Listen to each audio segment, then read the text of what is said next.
we go. Ladies and gentlemen, welcome to the 5th annual By the Dawn's Early Light Flag Ceremony. Woo! Give yourself a big round of applause for being here at 7. And who's this? If somebody would tell us, we'll tell everybody there's something happening right here.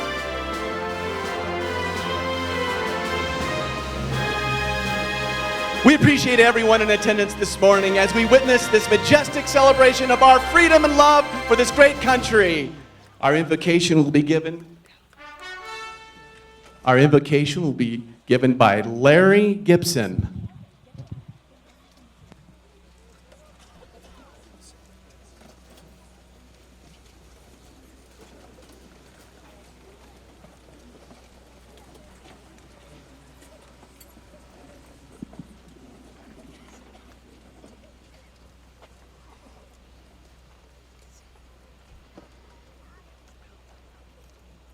Our beloved eternal Father who art in heaven, we acknowledge this day thy hand in all good things that come unto us. We so appreciate thee and thy great love for us as thy children. We appreciate those this day who have provided this special experience which we will share together, for their time, their talents, and the many hours and resources that have been put in so that we can cherish the great nation in which we belong and this beautiful flag which symbolizes so many great and wonderful things. We're mindful of this covenant nation and the principles on which it was founded, on which our stars and stripes are so symbolic, and all things virtuous, lovely, and of good report and praiseworthy. We're thankful for the founding fathers who had such a vision to give us a nation which is free and strong and valiant and such an example throughout the world. And for those today who are serving in leadership positions, we pray that they will recognize their sacred trust and have insight and inspiration and sensitivity to the needs of we the people, and work in harmony and unity that we can achieve the greater goal for us as thy people. We're so grateful for those who are in uniform, who are serving now and who have previously served, both locally and nationally and worldwide, for serving us in so great a way and in so many ways to help preserve us, help us prosper in our lives, that we might have the great blessings that we do and pursue the happiness which we so seek. And we ask a special blessing to be upon their families who we know sacrifice so much that they can fill their sacred duties. Once again, we are so grateful for them and for their service. We know there are many who are in need, who are suffering, who are downtrodden and have heavy burdens. We pray a special blessing to be upon them and upon us, that we might be hands to lift and strengthen them and buoy them up and work unselfishly to help all to improve their lives together. We ask a special blessing to be upon our homes and our families, that they will be places of strength and places that blessings will be poured out upon us and our families and our children, that our focus will be upon building capable, strong, sensitive, and compassionate citizens among all of our young people as well as us as individuals.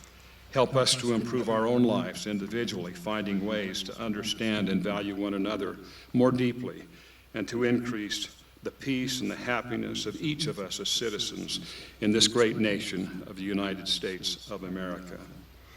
We thank thee, Father, for all the great blessings which we have. We are humbled by that which thou givest unto us, and we humbly ask for thy guiding hand in all that we do, all that we are, and all that we will ever become. And we offer this in thy sacred name of thy only begotten Son, Jesus Christ. Amen.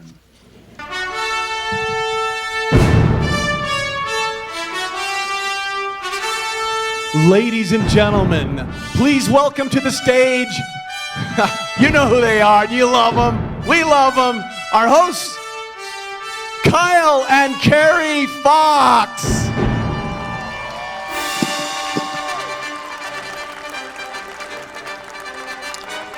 Thank you, Larry. Thank you, Esther Cabrera, for the beautiful pre-show music. It has been 5 long years, but I have finally convinced Carrie to join me on stage and to not hide in the crowd. You know what they say, behind every good man is an even better woman.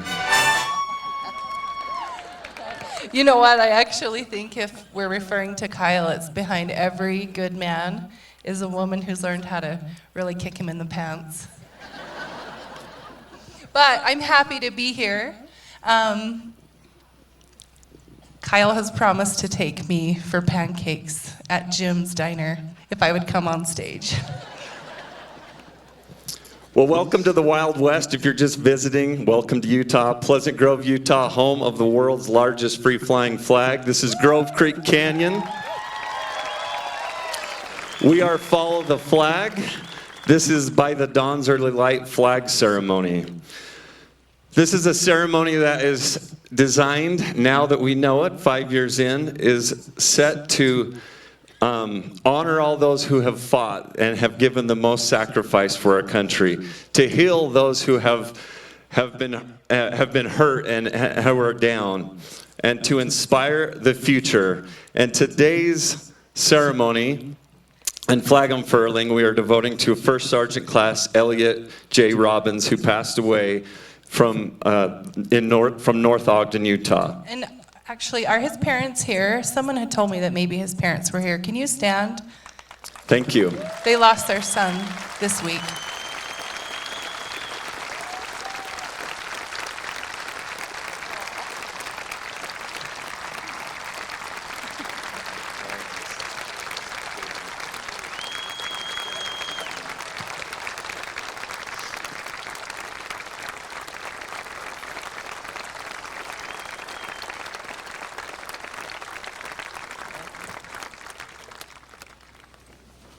All right, so here is what we are going to do. It's about to get exciting really quick. We have the beautiful Amy Morgan Davis here with us on stage. She has composed her own rendition of our national anthem, and she will play it as soon as our flag unfurls. Kyle's gonna give us some instructions, so let's get ready. It's gonna happen quick. As Amy makes her way to the stage, here's how it's gonna go, just as it has every year. The flag is there between the two canyons, 600 feet across. There's a cannon set over here by my friends, the McConkeys. Matt and Michael McConkey, thanks for bringing your cannon. And now, please stand. We're going to get this show going quickly, ladies and gentlemen. Let's celebrate 243 years of freedom. And I think we should do a countdown this year so that we're all prepared for this big, loud fire. Hey, Matt, are you ready? All right, let's count down. From 5? Yep. Okay. 5, 4, 3, 2, 1.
please remain standing. Amy will be performing our national anthem. Ladies and gentlemen, performing our national anthem, Amy Morgan Davis.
All right.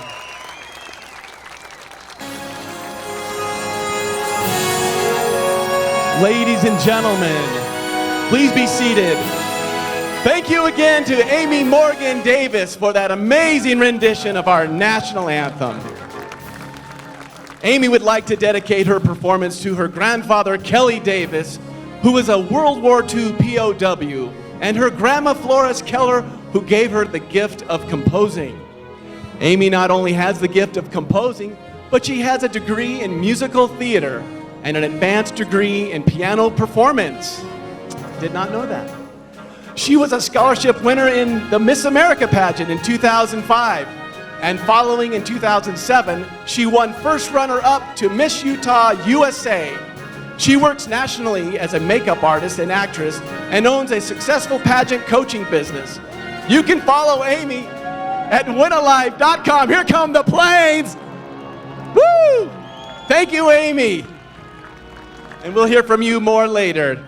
We'd also like to mention that the aircraft you just saw, they might come back, who knows. They're North American T-6 Texans piloted by the Utah wing of the commemorative Air Force. And one big shout out also, Nick Harris with the bald eagle right here. Nick Harris, we got a bald eagle. That's something you don't see every day. And now, welcome back to the stage, Kyle and Carrie Fox.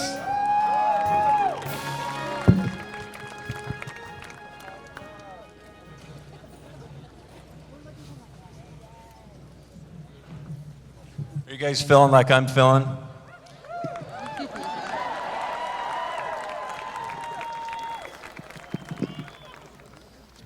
I've always wanted to do a wardrobe change. I have to call Kyle out because this is his mother's vest. It really is. Happy birthday, Mom. And it's her birthday today. Carrie actually looked at me this morning when I walked in the room. She said, no. I did. It was actually the shoes and not the vest.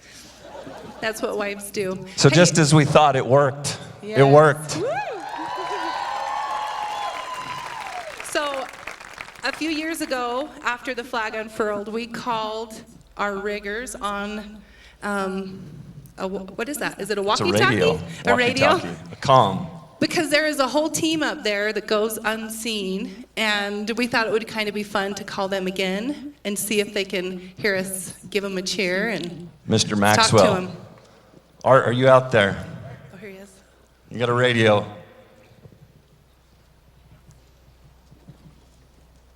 What? So we're going to thank them, guys. All right, Mountain Team, this is Red, White, and Blue Fox. Do you copy? Let me turn the radio on. We're going to turn the radio on and try again. Do you copy, Mountain Team? Do you copy?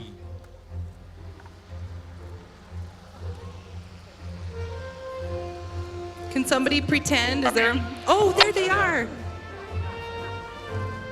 Hey, we want to let you know that we love what you did up there. We appreciate the service that you performed today on the mountain and all the service that you do throughout the year, saving us across this beautiful state of Utah.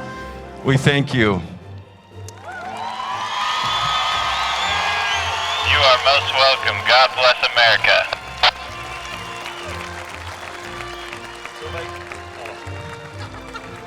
If I didn't say it, that is our Utah County Search and Rescue and Follow the Flag Mountain Team.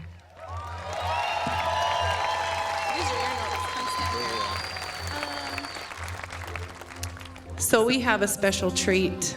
That's right. There is a woman here who I am completely starstruck by. I love her. Kyle's going to introduce her. So you guys may or may not know that this flag last flew in Coldwater Canyon in North Ogden. When I heard on the news that an American hero in Major Mayor Brent Taylor had passed away, I initially wanted to fly a flag for him. But life gets in the way, and I pushed it off. Although I did say, I'm going to wait for a phone call. You all know what happened. The phone call came. So we took the flag, and in 72 hours, Big Betsy was flying across a twin canyon to Grove Creek in Coldwater. And what happened up there was most important to me is seeing people from all walks of life, strangers, coming together, focused on one thing. And I got to meet these people and become more of great friends with them, and some of them in which Jenny Taylor has become a friend of mine, and I have just been so inspired by everything she does and that her family does and the way the community surrounds her. She's been so amazing, and I'm in what we are doing at Follow the Flag, I couldn't have asked for a better example and a person to help me be more patriotic. Let's add mother of 7, pillar of strength to that. Superwoman. Superwoman. We now invite Jenny Taylor to the stage, everybody.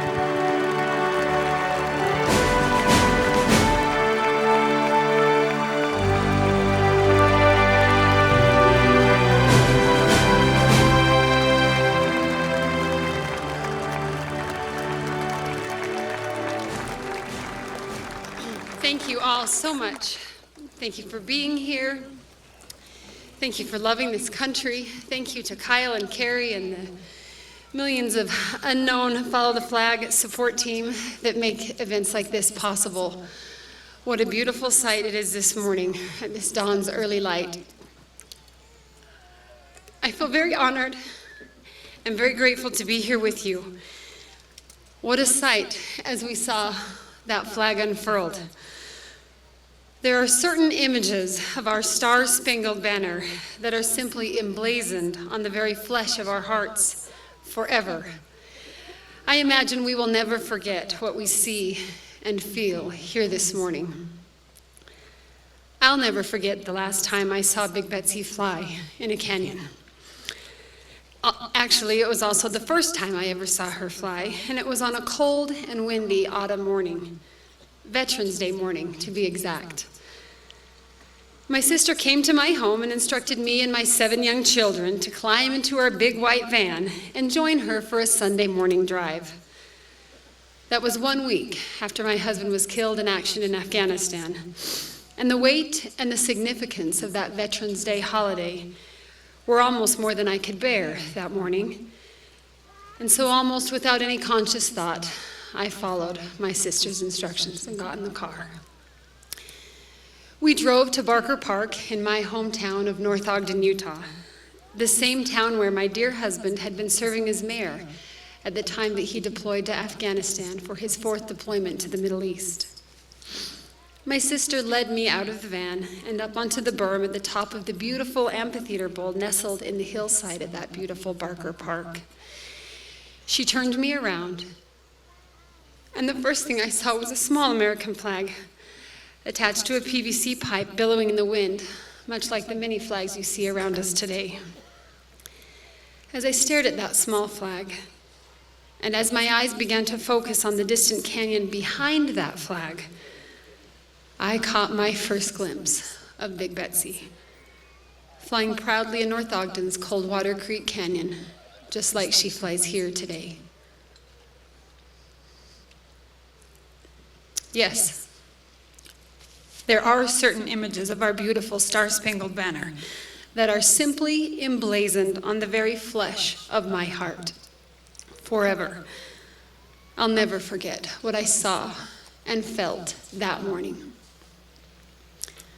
Nor will I forget the morning of November 5th, exactly 8 months ago tomorrow, and nearly to the minute of the time of day we gather now. I awoke early, after a very fitful and sleepless night, less than 48 hours after my husband had given his life for our country.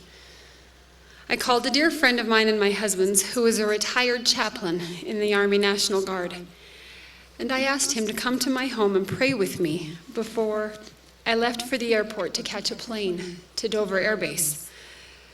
I should say better, instead of asking him to pray with me, I asked him to pray for me, which he graciously did.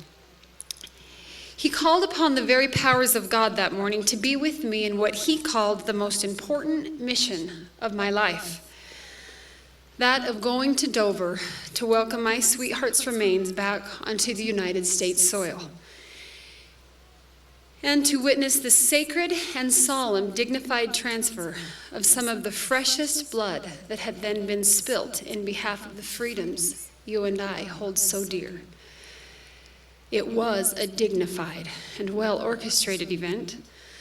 The soldiers who were charged with carrying the flag-draped casket from the international aircraft over to the vehicle that would transfer Brent's body to the military's Department of Mortuary Affairs were precise in their every move.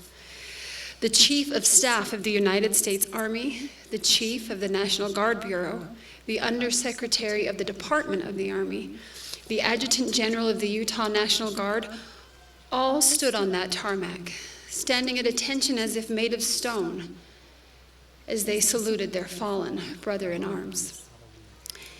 It was the middle of the night by the time Brent arrived to the flight line, and a heavy fog hung in the middle of the air. The sun never shone for the duration of that quick trip to the East Coast. I can picture it all very vividly now, as if I'm watching a stirring motion picture on a giant silver screen.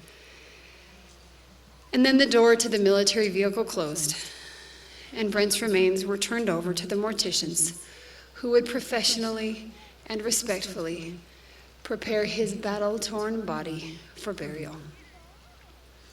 As I said before, there are certain images of our beautiful Star-Spangled Banner that are simply emblazoned on the very flesh of my heart forever.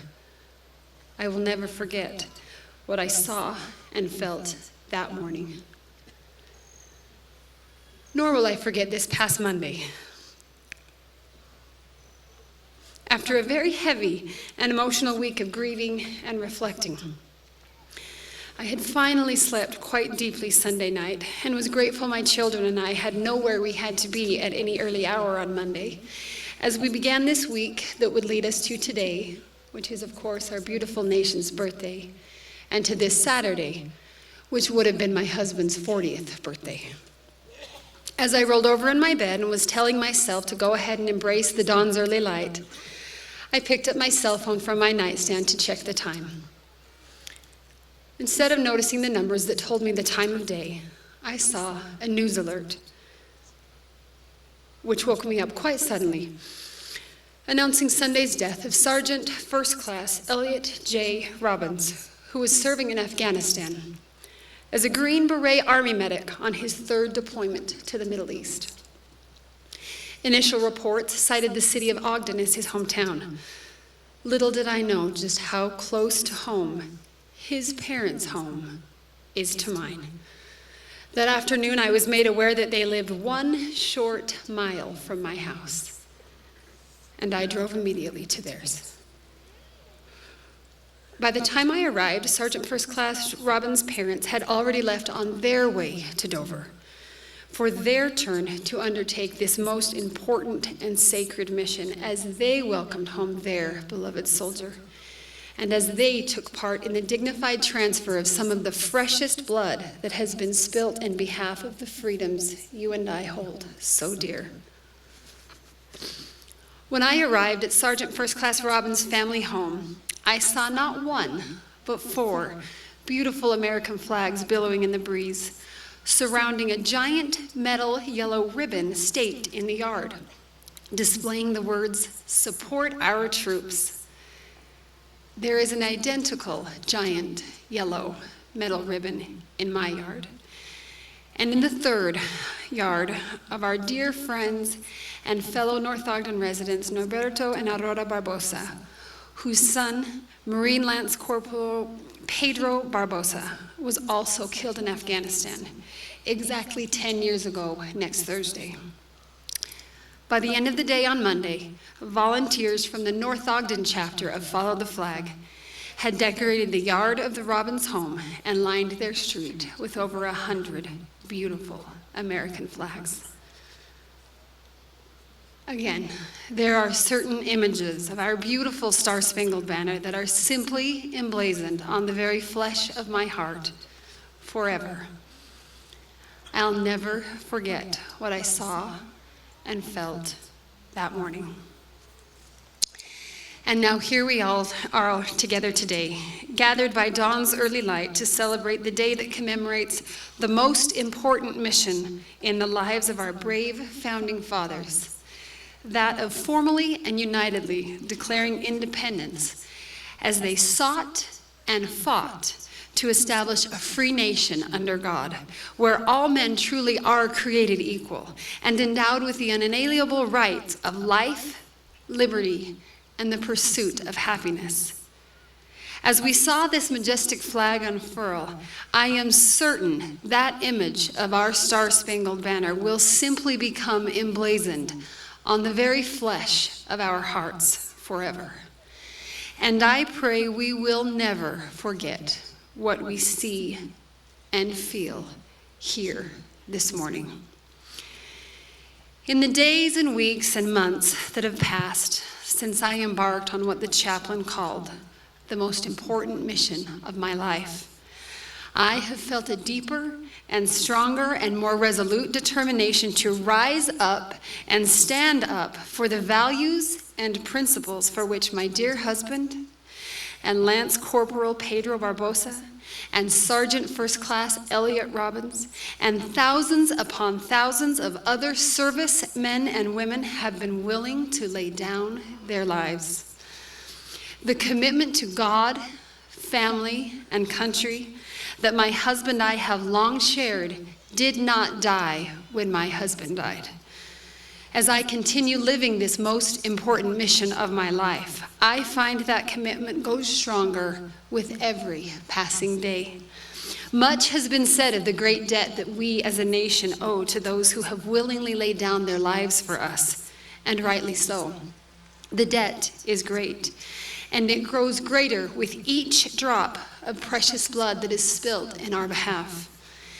As we collectively and independently reflect upon the price of our many freedoms, may I challenge each of us to ponder what could be the most important mission of our lives, and to ask ourselves what part we, individually, might play in the portion of the history of this great nation that is yet to be written.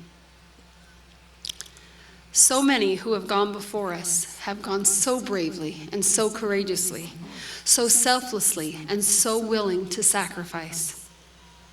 And what of us? As we herald the heroes of World War II and reverently give to them the title of the greatest generation, are we using that as an excuse for the weaknesses of our own generation?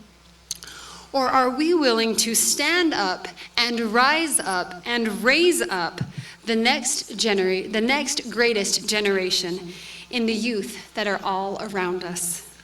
For surely it must be said that we best honor those who have given their lives for us by making something of honor out of the lives they have given to us. And that is exactly what I intend to do. As I prayerfully and humbly pursue this great and most important mission of my life, for those images of our beautiful Star-Spangled Banner truly are emblazoned on the very flesh of my heart forever. And I will never forget what I see and feel this morning.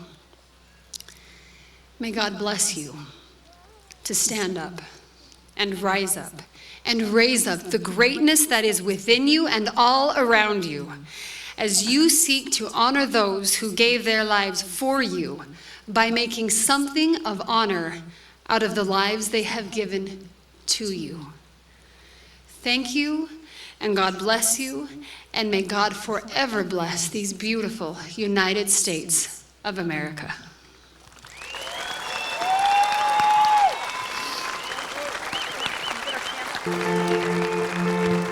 Thank you, Jenny. We appreciate you. Don't go anywhere yet, though. We have a little something we're going to do for you. Kyle and Carrie have something planned. Kyle, Carrie, come on up.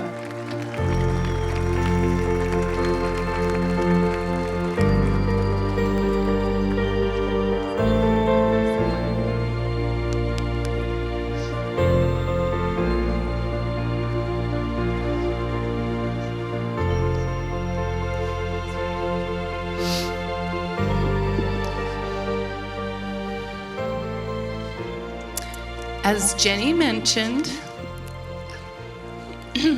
her husband's 40th birthday would have been in 2 days, on July 6th. For a year and a half, she planned a birthday party for him. Fast forward, and he was killed in Afghanistan.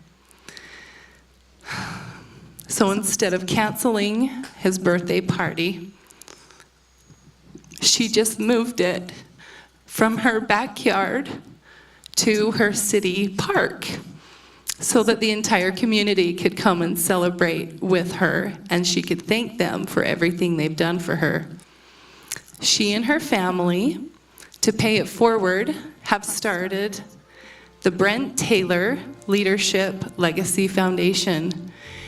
And their first project is to raise money for both his alma maters for scholarships, Brigham Young University and the University of Utah. And we wanted to donate toward this cause for her. She's trying to raise $40,000 for the 40th birthday. So Charlie and Emery, do you guys want to come up here? And we just learned that the North Ogden chapter of Follow the Flag will be matching our donation. So $2,000 towards this Brent Taylor Leadership Legacy Foundation.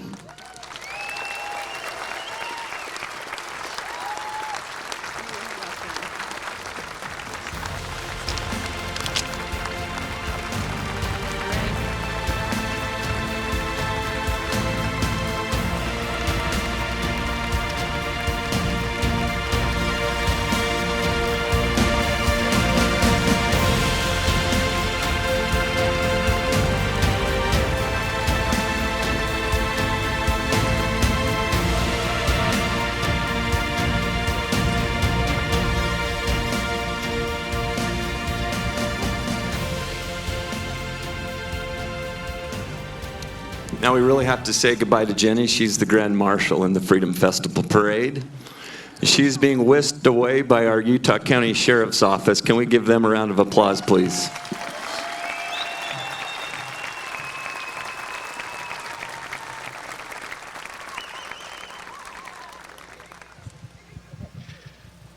Once again, ladies and gentlemen, will you please welcome to the stage Esther Cabrera. She'll be singing Tim McGraw's Humble and Kind.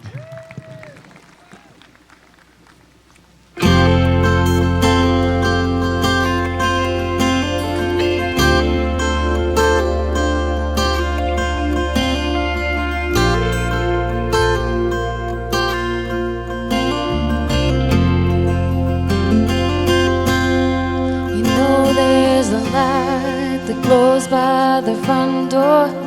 Don't forget the key under the mat. When childhood stars shine, always stay humble and kind. Go to church 'cause your mama says to. Visit grandpa every chance that you can. It won't be wasted time. Always stay humble and kind. Hold the door, say please, say thank you. Don't steal, don't cheat, and don't lie. I know you got mountains to climb, but always stay humble and kind.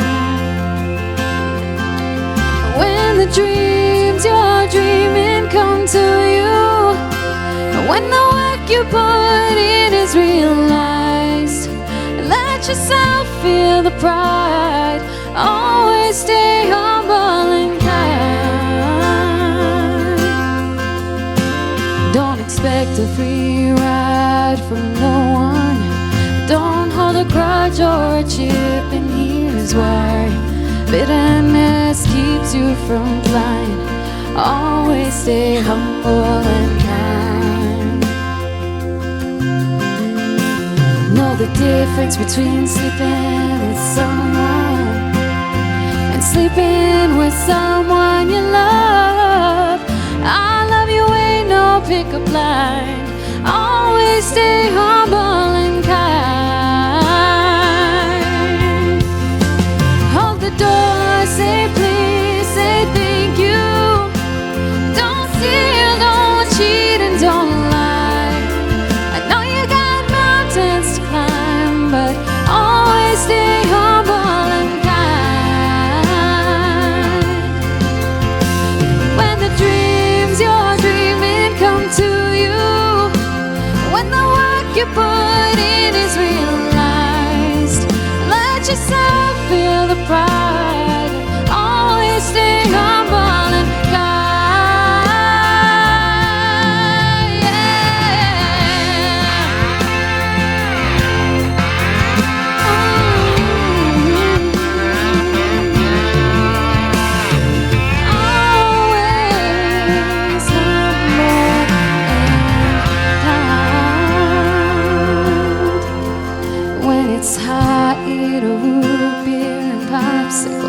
Shut off the AC and roll the windows down.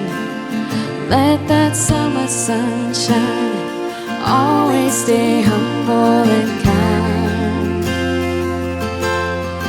Don't take for granted the love this life gives you. When you get where you're going, turn around. Help the next one in line. And always humble and kind.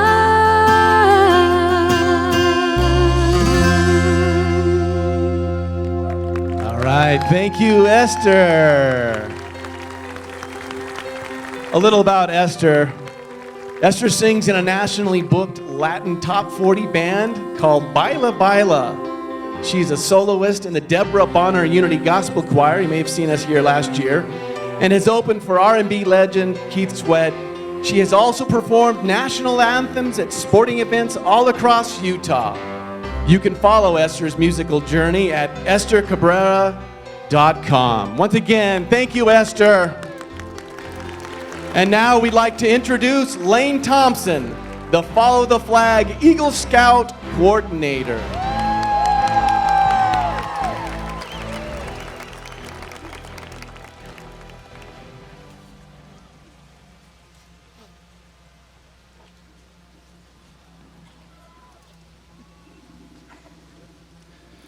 Wow, all the feels in this one.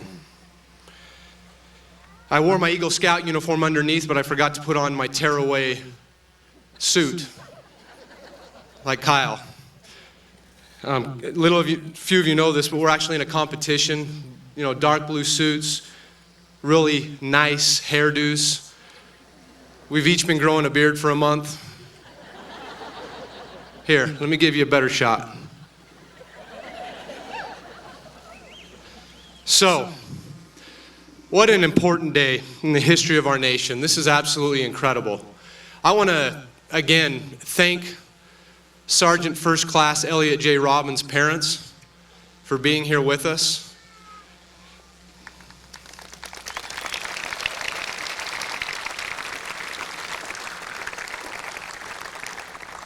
In memory of him, 4 great patriots decided last minute to each carry one of these small flags from our state capitol. Last night, they ran with those flags over the top of Suncrest all the way here, arriving this morning. They were the 4 that you saw walk in. That's Patrick Oborn, Jason Renfro, Burke Alder, and Bill Hyatt. You guys want to stand?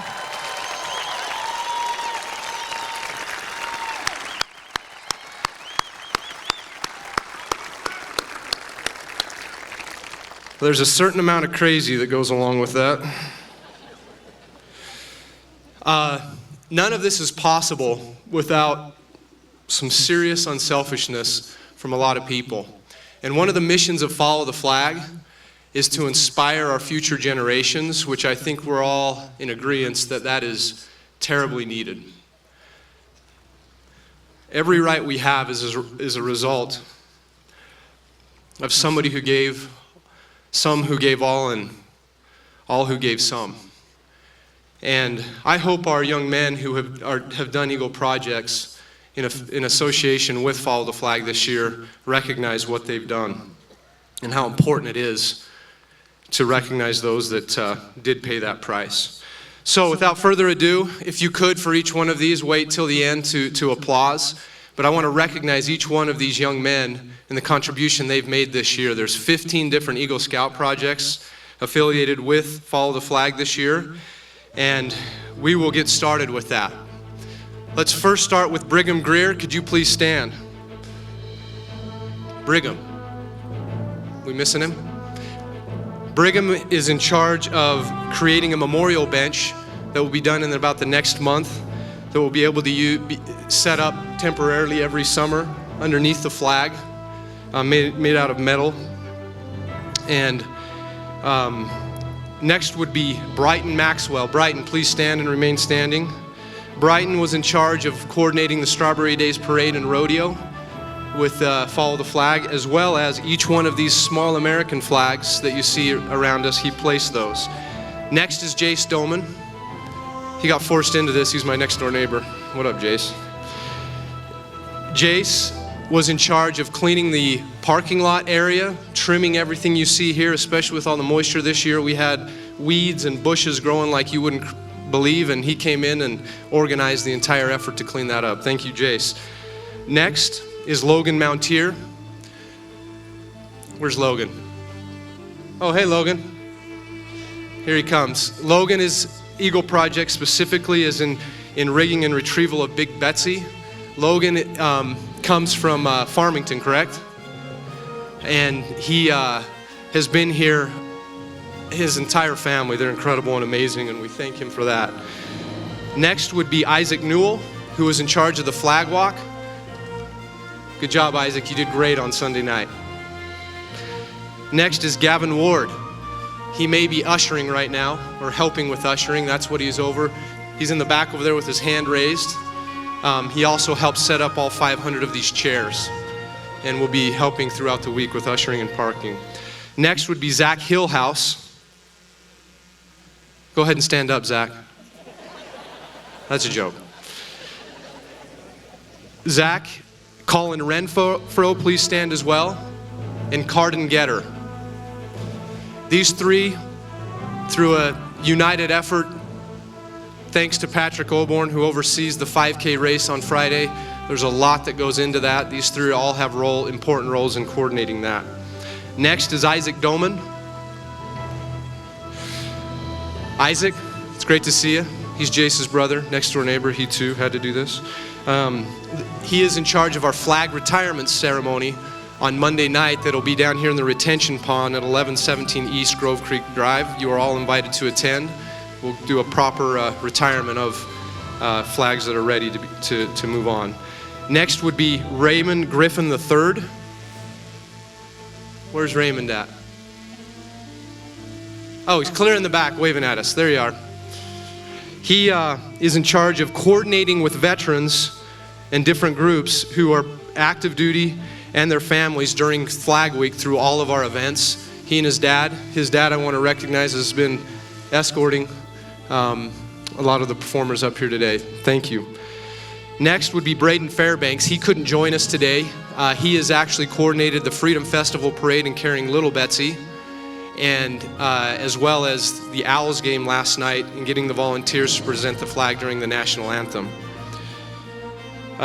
Pierce Fowler is our next Eagle Scout. He will be coordinating carrying the flag in the Days of 47 parade on July 24th in Salt Lake.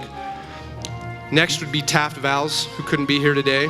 He's coordinating carrying of Little Betsy in the Still Days, which is the American Fork Parade, as well as the Linden Days Parade. And our last Eagle Scout would be Bryson Lindsay. Good to see you, Bryson. If you haven't noticed, he and his dad have been handing out little stars from flags that are going to be retired at Monday night at our flag retirement ceremony in little Ziploc bags with a saying to every veteran that is here. If you haven't got one, do you still have a lot more left, Bryson? So Bryson, right back here, please, if you're if you can't run to him, send someone, veterans, to get it from him. So those are our Eagle Scouts in association with Follow the Flag this year. Please give them applause.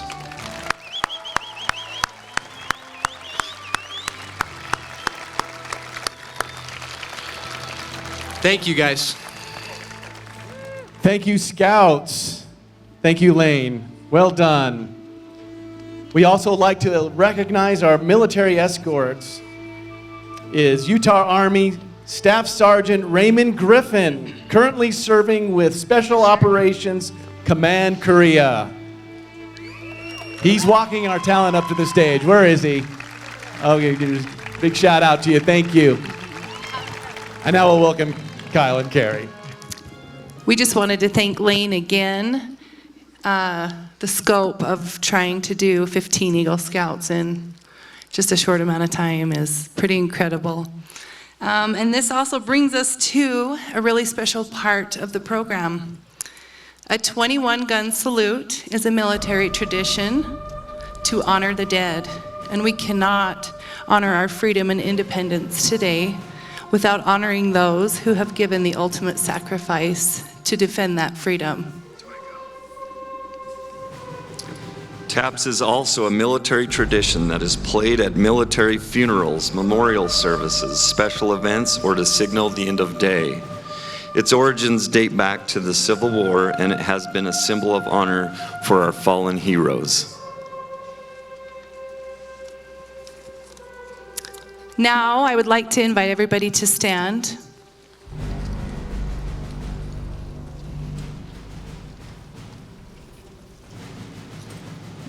If you'll look towards the hillside, we have our Master Sergeant Julia Carlson, who has organized this 21-gun salute for us by the Department of Corrections, and taps will follow for those who have given all for our freedom.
Thank you very much, Master Sergeant Julia Carlson and the Department of Corrections. Now at this time, we'd like to invite you to please be seated. We'd also like to recognize the veterans and the first responders who are here with us today. We are eternally grateful for your service and sacrifice to our great nation and community. To say thank you, we have a special tribute prepared. We just want to make sure that that pathway where the horses are coming is cleared. The horses are coming. You've been warned.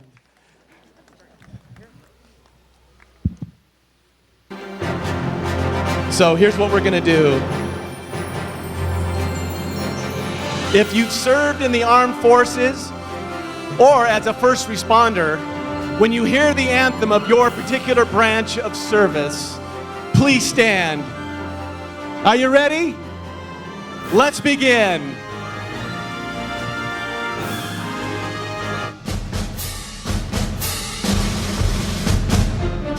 The United States Army.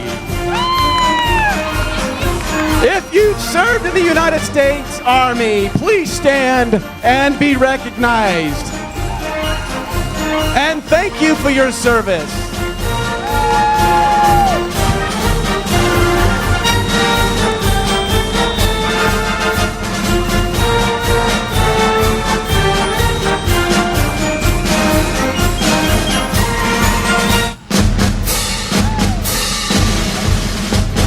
The United States Navy. If you've served in the Navy, please stand and be recognized. And thank you for your service.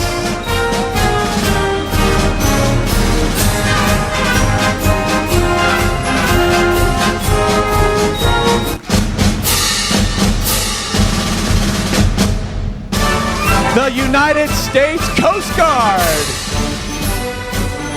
If you've served in the Coast Guard, would you please stand and be recognized? And thank you for your service.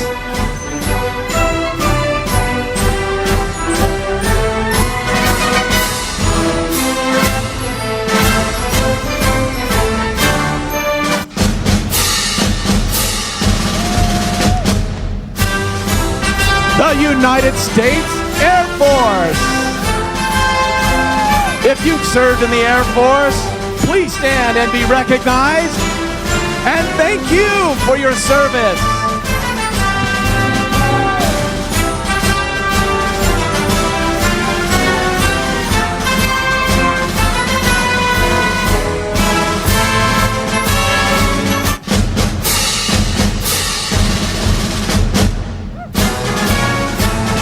The United States Marine Corps. If you've served in the Marine Corps, please stand and be recognized. And thank you for your service.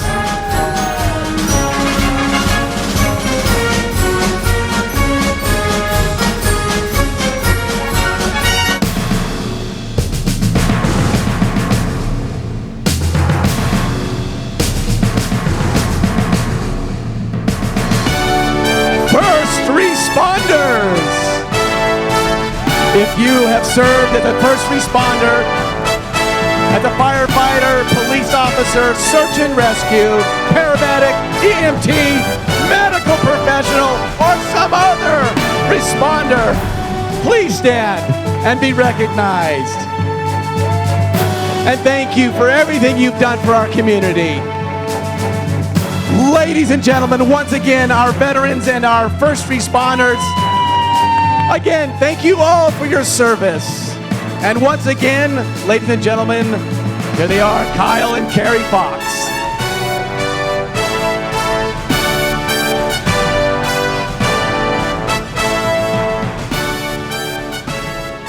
Thank you, heroes, and thank you. Oh, thank you, cowboys from the District 10 Riding Club. Thank you. We stole that bit from the Castle Valley pageant, by the way.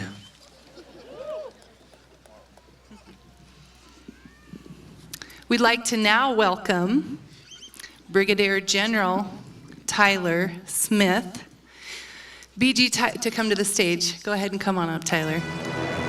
BG Tyler Smith was enlisted in the regular army in 1986. He was stationed in Mannheim, Germany, and then deployed to Saudi Arabia and Kuwait in support of Operation Desert Storm. When Brigadier General Smith returned to Utah, he joined the Utah Army National Guard, where he became a commissioned officer in the engineering branch, where he has served in many capacities. He currently serves as the Assistant Adjutant General in the Army. In addition to these accomplishments, Brigadier General Smith earned a master's degree from Brigham Young University in Public Administration and a master's degree in Strategic Studies from the U.S. Army War College. He resides in Saratoga Springs, Utah with his wife, Marnie. Together they raised 4 children and currently have 11 grandchildren.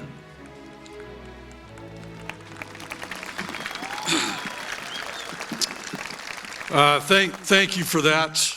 It's an honor for me to be able to stand in front of such an incredible crowd on an early, gorgeous morning under the shadows of this magnificent flag. What a great honor it is for me, and I want to commend the city of Pleasant Grove and the organizers of this event for taking the time to make this happen. It's such an incredible holiday to do this sort of a thing when you can actually be home sleeping, that you're here. And thank you for making this holiday memorable and meaningful. You know, Independence Day is one of the best of American holidays, simply because of what we celebrate and how we celebrate it. 75 years ago, this nation led one of the most daring and complex military operations in the history of warfare. The Allied invasion of Normandy, France in June 6, 1944 was the culmination of over 3 years of tireless work to organize, train, and equip a force capable of breaking the fortress of Europe and defeating the Nazi regime. When the United States was thrust into war in 1941, facing 3 ruthless adversaries, America had to quickly train and equip a vast military force to go fight on 2 fronts, Europe and the Pacific. Out of the 16 million men and women that served in World War II, over 407,000 were killed and 671,000 were wounded.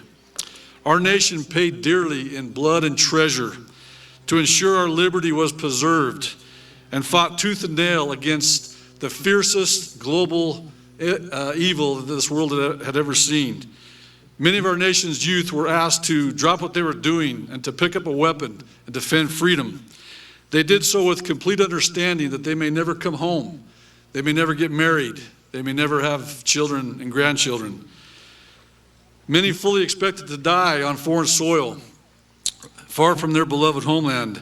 They did so because they loved this nation and their country was under attack. These great Americans are often referred to as the greatest generation.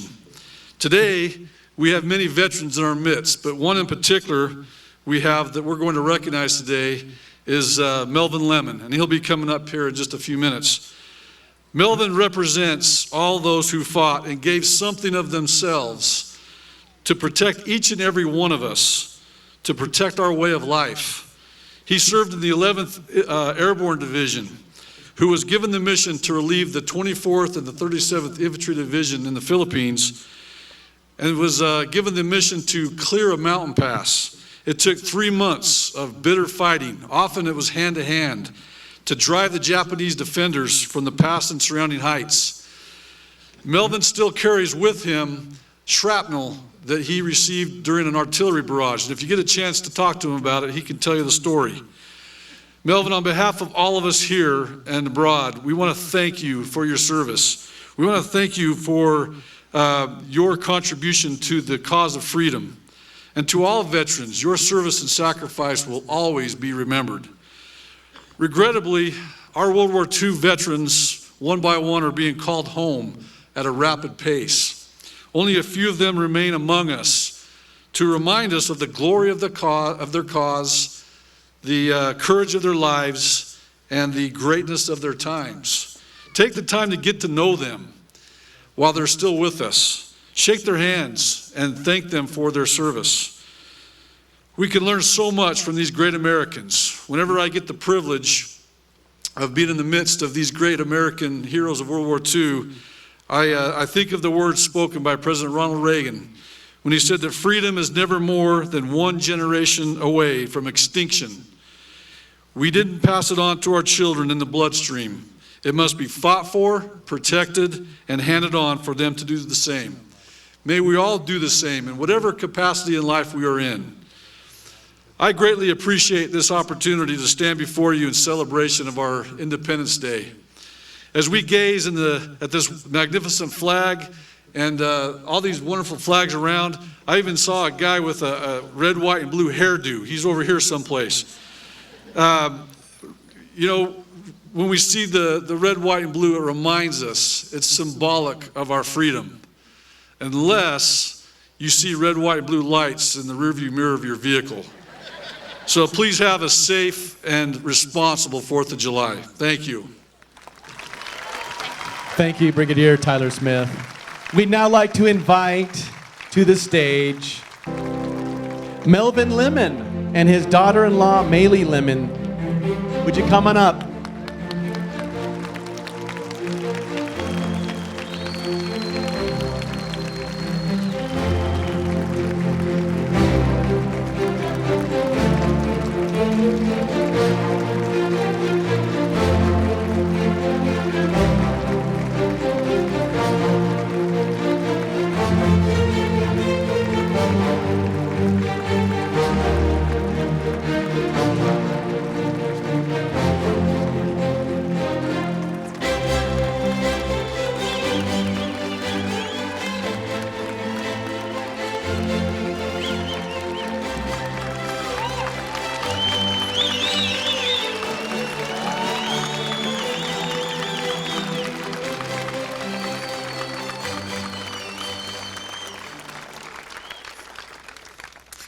We first want to just thank Kyle and Carrie Fox for giving us this opportunity to honor our dad. Thank you for this wonderful Follow the Flag, all the team members and organization that do this. It's wonderful, wonderful tradition in our family to be able to do every 4th of July. George Melvin Lemon was born on March 30th, 1926 in the Camas area, the youngest of 5 children. His mom passed away when he was only 4 months old, and his 2 older sisters took over the care for him. His father remarried and had an additional 8 children. He was raised on a farm in Francis, Utah, and was taught at a very young age the value of hard work. He eventually left home at the age of 15 and went to live with his brother in California. He had numerous jobs in his teen years, including working at a shipping yard, farming, and welding. Melvin and his friend, Kay Horton, decided to join the Navy. They arrived in Salt Lake City and took exams all day long. Toward the end of the day, during the doctor's exam, the doctor looked at Melvin and said, "You couldn't even join the Boy Scouts." His eyesight was very bad. Kay was able to join the Navy, but not Melvin. He ended up being drafted into the Army at the start of World War II and went to Texas for 17 weeks for basic training. He eventually went to California, where they loaded them onto a ship. He said they had beds in the bottom of this ship where thousands of boys and men were all crammed and loaded into there. The ocean was very, very rough, so you can imagine what happened. He remembers going down the first night for dinner, and they had weenies and sauerkraut. Not so good for out on the ocean. The guy sitting next to him actually threw up in his dinner plate.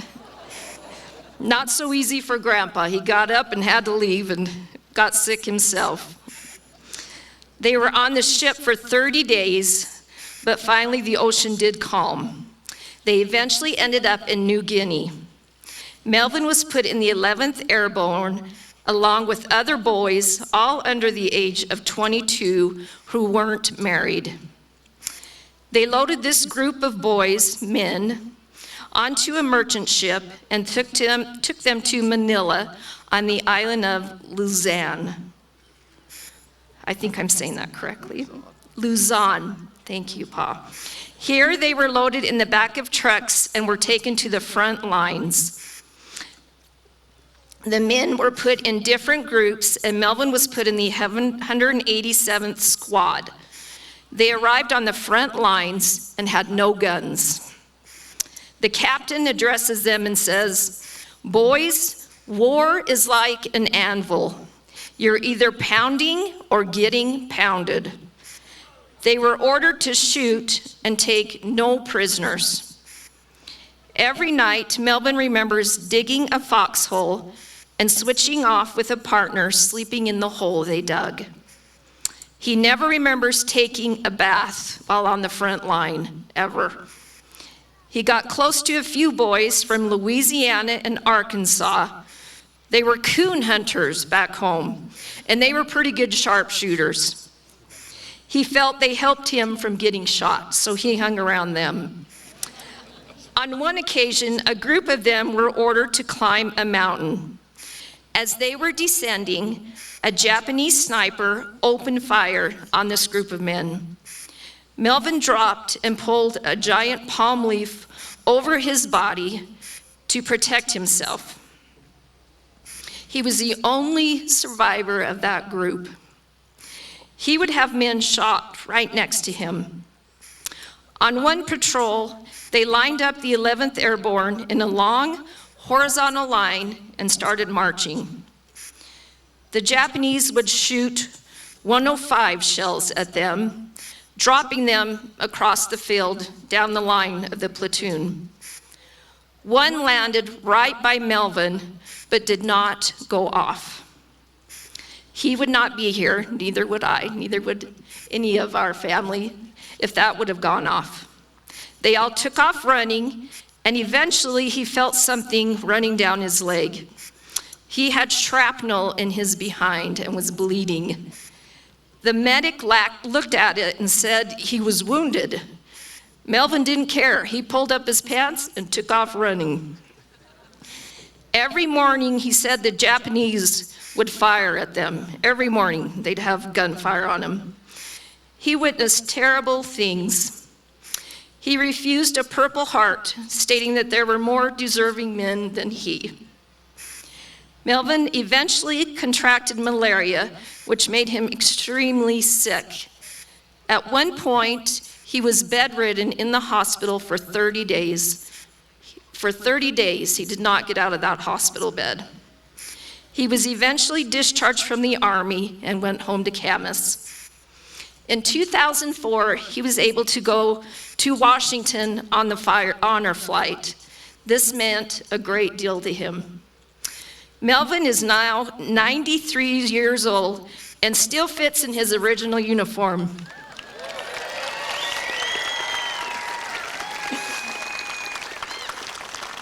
He lives in Pleasant Grove with his wife, Marilyn. He has 8 kids, 29 grandchildren, and 23 great-grandchildren.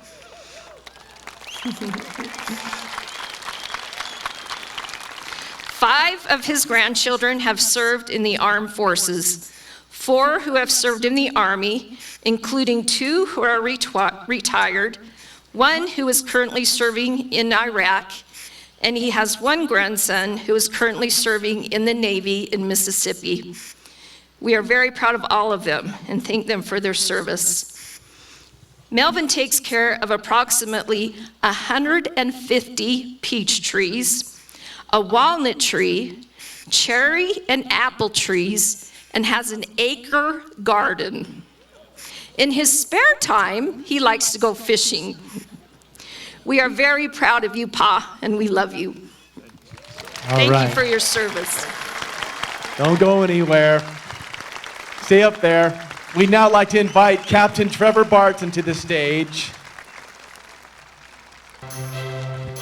Captain Barton is a native of Utah. He joined active duty U.S. Army service as an officer in the 2014 and has served in Korea and Afghanistan. He's currently serving at the home of Special Forces and the home of the Airborne at FT Bragg, North Carolina, preparing to take command of a company.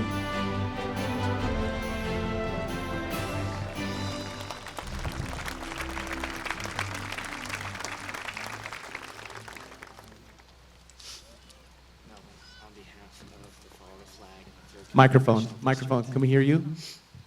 We would like to present this American flag to you. We understand that it means a lot and that you represent a lot for what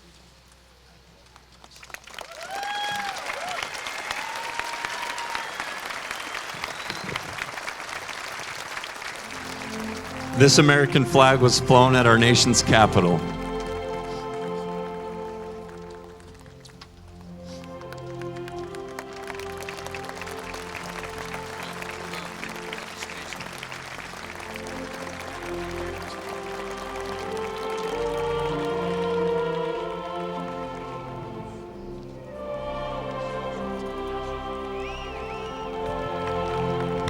Let's give them a big, big round of applause.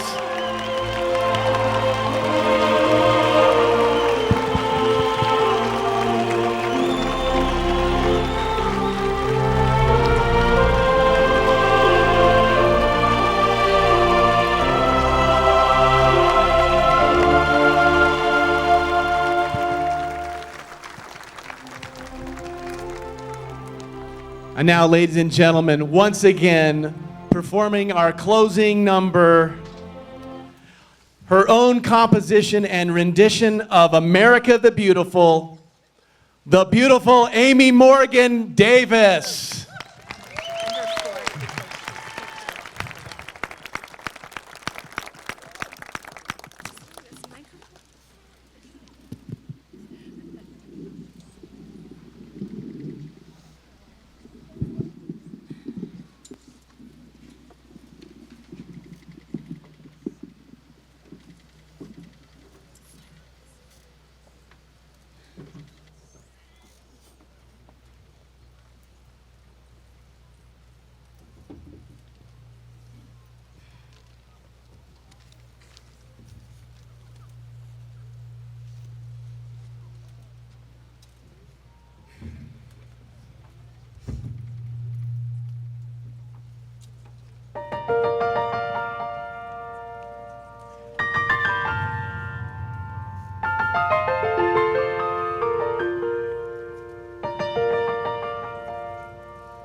Thank you again, Amy. Thank you so much, everybody, for being here.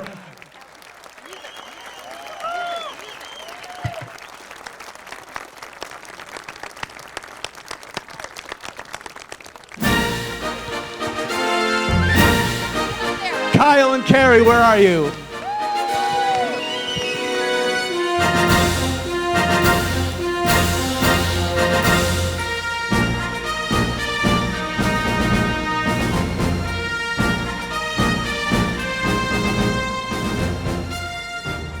Thank you all so much for being here. If you're a veteran, we really do hope that you feel our love for what you do and have done for us. If you're a mother or a father who is struggling, I hope Jenny Taylor's words touched you. And if you're a teenager who your parents drug you out of bed, or these kids, I hope that flag sparks a little bit of love and patriotism in your heart for this country that we really are so blessed to live in. 5 years ago, I did not know the magnitude of what this was. Today, I can see it very, very clear. We've been able to fly our flag in multiple places for healing flights. Pleasant Grove will always be home for Follow the Flag, but we plan to continue to further our mission in healing and inspiring and honoring all.